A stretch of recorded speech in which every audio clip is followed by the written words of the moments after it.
Cinema ఇండస్ట్రీలో ఏది కొంతమందికి కావరం బాగా ఎక్కింది. చిరంజీవి సినిమా తీస్తే ఏడాడుతుందిరా ఈ మధ్య? సాయిరా తీసిండు, బోయ్రా తీసిండు, ఏమేమో తీసిండు, ఏమాడుతుంది? 75 ఏళ్ళ ముసలాన్ని ఎవరు చూస్తారా?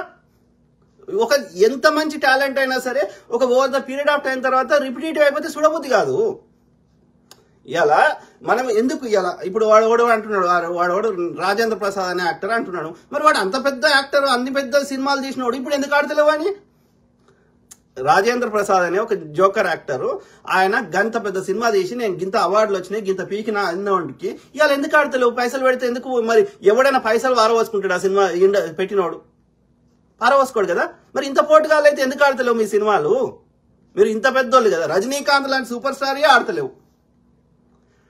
ఏ నిర్మాత ఎవడు పారవోసుకోడు కదా పైసలు. కాబట్టి ప్రజలు ఏం కోరుకుంటున్నారో దాని ట్రెండ్ తగ్గట్టు